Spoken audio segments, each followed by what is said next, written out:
Референдумы по вхождению ЛНР, ДНР, Запорожской и Херсонской областей признаны состоявшимися. Явка там превысила 50%. Вот, к примеру, как проходит голосование в подшефном коме городе Ровеньки Луганской Народной Республики. У мобильных пунктов собираются очереди.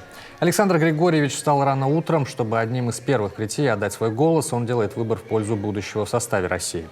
Я этого ждал с 2014 года. Вхождение в Россию – это однозначно, и это никуда, это так должно быть, исторически должно быть, и, ну не знаю, я рад, очень сильно рад, счастлив просто-напросто. С надеждой и верой к мобильным пунктам голосования ровенчане приходят целыми семьями. Голосование длится 5 дней, и изо дня в день количество желающих выразить свое мнение только растет. Мы все-таки с русским народом. Я считаю, самый верный путь – это русский народ. В 91 году меня не услышали, когда я не хотела развала, а теперь, я думаю, меня услышат. Я здесь живу, 46 лет я здесь живу. Я его только, конечно, я мечтала всю жизнь жить в России. Сегодня мы должны повторить подвиг наших дедов, уверен Александр Разин. Он тоже голосует за будущее с Россией. Мой дед Борис Разин, строитель, погиб в Сталинграде. Второй дед, Галактион Ларин, шахтер наш, луганский, погиб, освобождая Донбасс. А у деда была сестра, ее муж тоже погиб.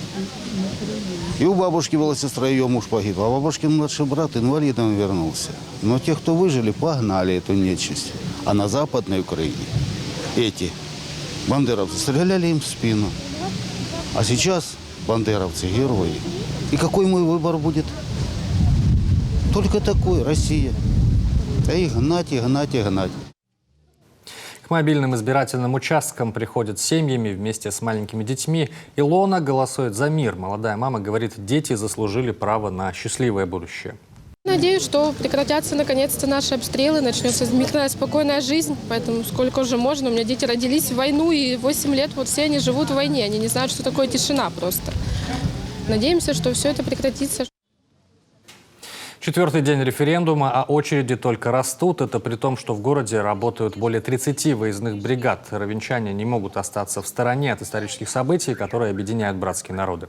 Не пугают жителей даже утренние провокации ВСУ. Голосование идет и в Коми, в пунктах временного размещения беженцев.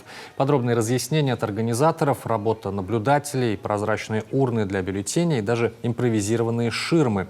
Помещение избирательного участка в Ухтинском пункте временного размещения оборудовано по всем правилам. Слезы на глазах у многих голосующих. 8 лет ждали. 8 лет ждали. Дай Бог, чтобы все было хорошо, Господи. Я давно ждала этого момента. Мы 8 лет ждали этого момента. Я очень рада, что это свершилось.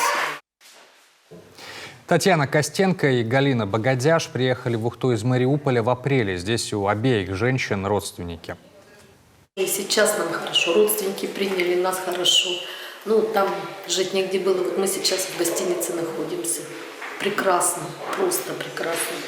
Мы всем довольны. Мы 3 месяца у родственников жили тут. Сестра моя родная. И я тут жила. И детство мое, и школьные годы были тут, и юность. А в 68 году мы уехали, Жданов еще бывший был. У всех здесь своя история, но судьбоносный выбор у них единогласный. У нас русскоязычное население, весь Донбасс, и мы все за Россию, за Россию, за Россию с самого начала.